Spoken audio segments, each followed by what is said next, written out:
Hey, I wonder if they're really not here after all. Well, maybe they went out somewhere. But the car is here, though. When my husband said that, he took out the key to my parents' house and went inside. Huh? What's this smell? As we were wondering what the strange smell was, my husband and I witnessed an unbelievable scene right before our eyes. Dad, what on earth is going on here? My name is Harper and I'm 35 years old. It has been 5 years since I married my husband. Our first meeting was at a matchmaking party. At that time, I wasn't particularly thinking about getting married or anything, but my friend insisted that I should join, saying it would be a good opportunity. At the matchmaking party I was invited to, I met Skylar. Skylar and the other men, including him, were all elite businessmen working for the same foreign company.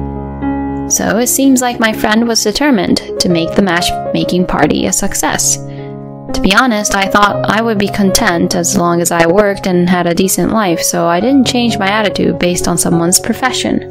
But I joined the party along with him. The women attending the party were eagerly trying to obtain something they didn't have, their eyes filled with ambition. As I felt slightly overwhelmed by these carnivorous women, I was approached by a stranger. It seems like you're not enjoying yourself much. Huh? No, that's not true. The food and drinks are delicious. You're at a party and you're going to tell me what you think of the pub? Harper, you're funny. Oh, really? How about we go out for a meal together sometime? At that moment, I didn't show much enthusiasm, but it seemed like I stood out to him and piqued his interest. We only exchanged contact information for now, and I didn't have any particular expectations, because I really thought it was just a formality. However, he quickly contacted me and invited me to dinner. I didn't expect him to approach me so much. Somehow I decided to go for a meal with him just to give it a try, but it turned out to be more enjoyable than I thought. I started wanting to meet him again. After that, we went out for meals and dates several times. And we gradually became closer. And that's how our relationship started. I never expected that the matchmaking party I attended just as a formality would lead to us dating, so I was surprised. He and I continued to have a good relationship. But then it happened. Huh? Long-term stay in France? How long is that? Around 5 to 10 years. Huh? That long? Yeah, so Harper, would you marry me and come with me? Huh? It was a sudden proposal from him. I was taken aback by how sudden it was, but at that time I was already head over heels for him, so I decided to go with him. Yes, please take care of me. Really? Yes. He was overjoyed when I accepted his proposal. He was going to be assigned as a representative to the France in 6 months. Before that, we decided to have a wedding ceremony. We immediately introduced each other to our parents and had a family meeting. My parents were surprised that I would suddenly go abroad for several years, but they respected my decision. At the wedding, we received blessings from many friends and colleagues. I'm glad I was able to invite everyone in America and have a proper ceremony. After that, my husband and I thoroughly enjoyed our time in America. We visited Boston, Hawaii, and Alaska. We also made trips in country about once a month. In the blink of an eye, the time arrived for us to leave America. Harper, take care, okay? Yeah, please take care too, both of you. If you have time, come visit us. I'll make sure to recommend some great spots to visit. Going on a trip to France sounds nice. Your father and I will have to study French too. My parents and I said our goodbyes, and my husband and I flew out of America. Skylar, your family didn't come to the airport? Oh, my dad is really busy with work, and my mom and sister had dinner together at home yesterday. We said our goodbyes, so it's fine. I see. Well, I guess it's expected when it's their own son. And Skylar works for a foreign company, so maybe he doesn't take it as seriously, even with overseas business trips and all. Anyway, my husband and I arrived in France and started our life there. We lived in Lyon, a city known for its thriving tech industry. You often see businessmen in suits talking about business on their phones with wireless earphones, gesturing and walking by.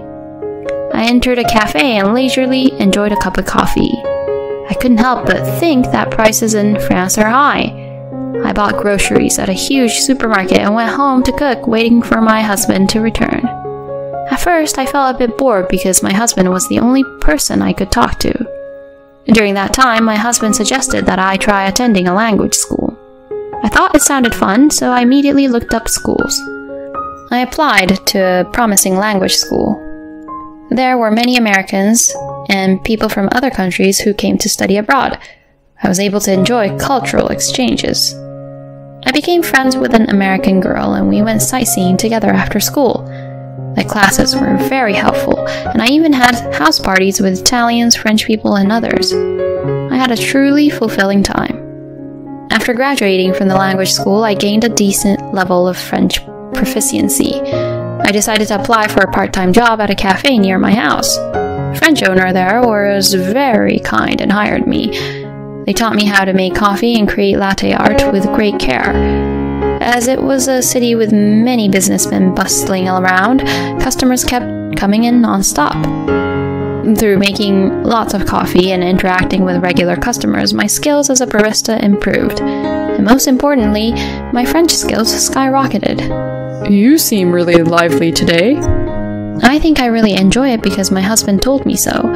I was very anxious about living in a foreign country before coming here, but it turned out to be fulfilling and enjoyable.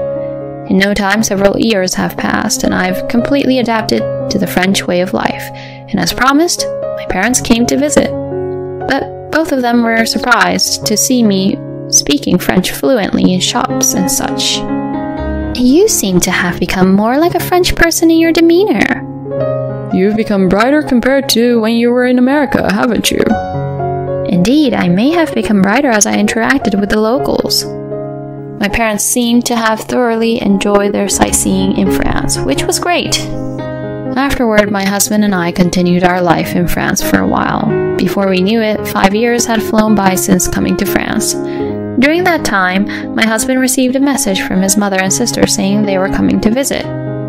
Is Dad not coming? Well, my father is busy with work. He probably couldn't take time off. My father-in-law runs his own company and works tirelessly as its president, so it seems he can't afford to take time off, like for a vacation abroad. It's been a while, you two. Finally, we've made it to Lyon. I'm excited. Show us around, please. My mother-in-law and sister-in-law were very excited. I smiled as I saw my husband gently telling them, "Don't make too much noise." But we were about to be swept away by the whims of my mother-in-law and sister-in-law. I want to visit this shop. I want to go to these places. The shops they pointed out were quite expensive. Are you sure you can spend that much? It's fine. It's that person's money anyway. Yeah, if we don't spend it, it'll just accumulate and go to waste. We exchanged glances, thinking about how my father-in-law must be perceived. Well, I guess it's fun since you rarely go on trips abroad. When my husband said that, my mother-in-law opened up. Oh, what are you talking about? We've been on numerous trips abroad. Huh? We've been to the Caribbean, the Maldives, Japan, Mexico, Canada, and countless of others. We've been to France too, like Paris and Marseille, but this is our first time in Lyon. My mother-in-law said those things. From the conversation we just had, I don't think my mother-in-law or sister-in-law would have brought my father-in-law. They must be spending extravagantly on every trip. My husband seemed stunned, seemingly unaware of that fact. My mother-in-law and sister-in-law didn't stay at our house, but booked a luxurious hotel for their entire stay. When it was just my husband and me at home, I couldn't help but feel concerned about their spending habits. I never expected it to be to this extent, I thought, feeling bewildered. They must be splurging without a care, since my father-in-law is a business owner with good earnings. I was grateful that, despite having a mother and sister like that, my husband had a sensible sense of money. After that, my mother-in-law and sister-in-law stayed for a few more days. Every day they spent money in a surprising manner. they were spending extravagantly, like celebrities. Well, that's a matter to be discussed between my father-in-law and mother-in-law, so I didn't particularly interfere. Still, I couldn't help but worry if it's okay to spend so extravagantly. And when my mother-in-law and sister-in-law left, I felt exhausted. It's like when you're with people who think only about themselves. It drains your mental energy. My husband also seemed quite tired. Harper, thank you so much for taking care of me these past few days. Afterward, we returned to our usual daily life. The 5 years of married life in France have been incredibly enjoyable. And my husband's overseas assignment has been extended for another 3 years. We decided to continue our life in France for the foreseeable future. And those 3 years also flew by in no time. I can't wait to experience life in America after 8 years. We've only returned to America 12 times in total, despite everything. The last time we went back was about 4 years ago, and now everything must be completely different. We concluded our long overseas assignment and returned to our home country. When we arrived in New York, we could immediately feel the familiar atmosphere and scent of America. After staying in a hotel, we immediately began searching for an apartment near my husband's workplace. We visited several properties with the intention of renting a place close to his office. We found a promising apartment and signed the contract. Then we went to visit each other's families to share the news of our return. First, we went to my parents' house. My parents were overjoyed to see me again after such a long time. However, as time passes, parents also age, so we should cherish every moment we have with them. Well, I'm almost 70 years old now. We're enjoying a leisurely life as a couple. That's great, as long as you're in good health. We shared stories and had a great time talking about our experiences in France. We ordered delicious pizza delivery and enjoyed a drink, creating a fun time together. As it was already late, we decided to stay overnight at my parents' house. A few days later, my husband and I visited my in-laws' house. But when my husband tried calling them, there was no answer. At least we wanted to give them a brief greeting, so we decided to visit their house. Looks like they're not home after all. Even when we rang the doorbell, there was no response. Well, maybe they went out somewhere. But their car is still here. Saying that, my husband took out the house key and went inside. Is it okay to enter without permission? They might just not be aware. And besides, I'm part of this family, so it's fine. Reluctantly, I followed my husband into the house. What's the smell? As soon as we entered the house, we were hit by a strong and pungent odor. Wondering what the smell was, my husband and I witnessed a shocking scene. Dad, what on earth is going on here?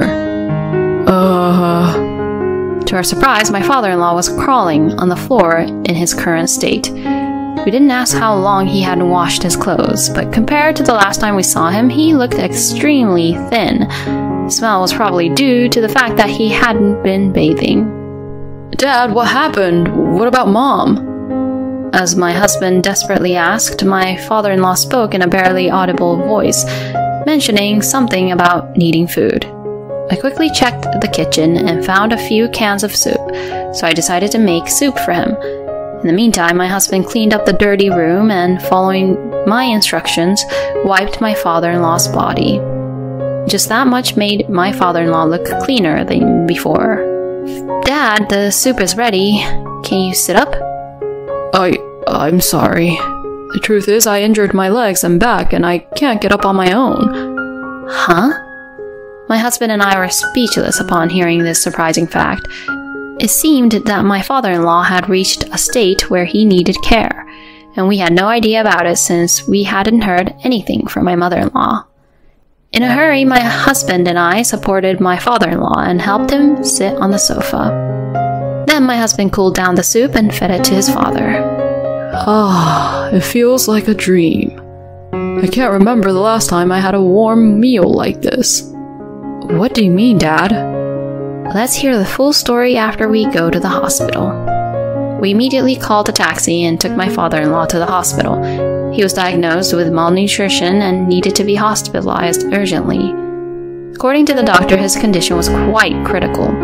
After receiving some intravenous fluids and calming down a bit, we listened to my father-in-law's story. How could Mom and the others? The story we heard there was shocking. Apparently, a few years ago, my father-in-law announced his retirement due to the leg and back injury and entrusted the management of his company to his subordinates returning home. During that time, my mother-in-law and sister-in-law didn't provide any caregiving or household support at all. Not only that, they went out to play every day and left everything to the hired helpers. However, the helpers were only contracted for daytime assistance, and the responsibility fell on my mother-in-law and sister-in-law during the nights. My mother-in-law and sister-in-law found caregiving burdensome. Dinner consisted of leftovers or snacks, with very little and nutritionally insufficient food. My father-in-law kept losing weight rapidly. Moreover, my mother-in-law and sister-in-law frequently went on trips, leaving my father-in-law behind. Gradually, my father-in-law grew weaker, not just in his legs and back, but his arm muscles also weakened, greatly reducing what he could do. And even now, my mother-in-law and sister-in-law are on a 1-week trip to Europe. I thought I might die. Dad. My husband and I were filled with an immense anger towards my mother-in-law and sister-in-law. We decided to take legal action against them as soon as they returned to America. And it seems that my mother-in-law and sister-in-law have come back home. My husband and I immediately visited the family home. Oh, it's been a while since I heard those footsteps. So you've come back to America? Mom, aren't you concerned about Dad? Huh? Oh, now that you mention it, he's not home. I thought you two knew and that he was just out. Don't try to deceive us. We know everything. Dad is currently hospitalized. Huh? Don't act innocent. Leaving a father who needs care and being absent from home for a whole week. What were you thinking? When my husband confronted them like that, my mother-in-law and sister-in-law seemed to resign themselves. Wow, did you guys know all of that? Skylar, you should have just asked everything without beating around the bush. Don't joke around. It's despicable to put someone's life in danger by neglecting their care. Hey, don't be so angry. We've been in trouble with that man for a long time now. You've been working all your life. You haven't spent much time at home. He suddenly made his legs and back so bad that he had to stay home all the time for care. It was a nuisance for us.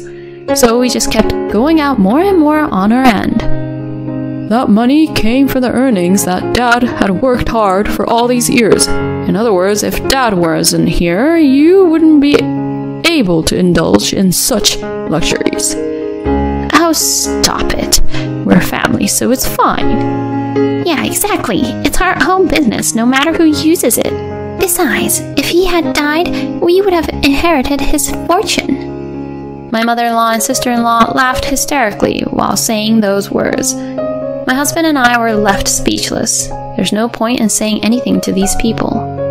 Fine, I'll get it. I'll cut ties with you, so never call me family again.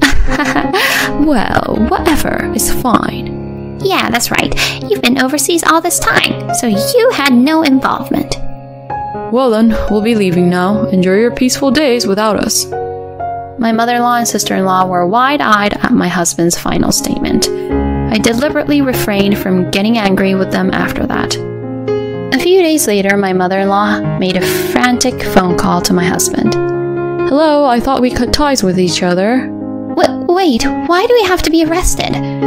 Oh, so the police have finally arrived. I reported it. You and my sister were considered responsible for neglecting a person who couldn't live without care. What? In other words, it's a crime for abandoning someone in a state where they require care. I think you won't escape imprisonment because the circumstances are quite severe. Why do we have to go through this? That's my dad's line. He worked hard for the family's sake, and yet he was betrayed in such a way. He must have been the most shocked. I can't forgive you two either. Reflect on your actions in prison. Can't we pay money and get bail or something? Unfortunately, there's no imprisonment, so it's impossible. Besides, you don't have any money, right? Dad is planning to divorce you, so you won't be able to use his money anymore. What? That's right, you won't be husband and wife anymore, and you won't have access to Dad's money. This... My mother-in-law was devastated over the phone. Well then, I'll hang up now. Make sure to atone for your sins. My husband said that and ended the call. We blocked incoming calls from my mother-in-law and sister-in-law. Afterward, my mother-in-law and sister-in-law were sentenced to 5 years in prison. There was a possibility of probation if the sentence was less than 3 years, but they made statements clearly demonstrating malicious intent and neglect towards my father-in-law, so they received a 5-year sentence. Of course, I have no intention of visiting them, so I don't know how they are doing now, but I'm sure they are experiencing an unimaginable despair. My husband and I decided to take in my father-in-law. We had just signed a lease for an apartment, but my father-in-law said he would buy a new property and build a barrier-free house. So we decided to build a spacious house and live together with the 3 of us. The next day, we had our first child, and now the 4 of us are living happily together. If we had arrived a little later, my father-in-law might have passed away. When I think about that, I can't help but feel that my mother-in-law and sister-in-law should have faced even harsher consequences. I am truly relieved that my father-in-law is safe. From now on, I hope you, the viewers, will create many happy and joyful moments with your family. Thank you for watching until the end. If you enjoyed it, please consider subscribing to the channel. Thank you in advance, and let's meet again in the next video.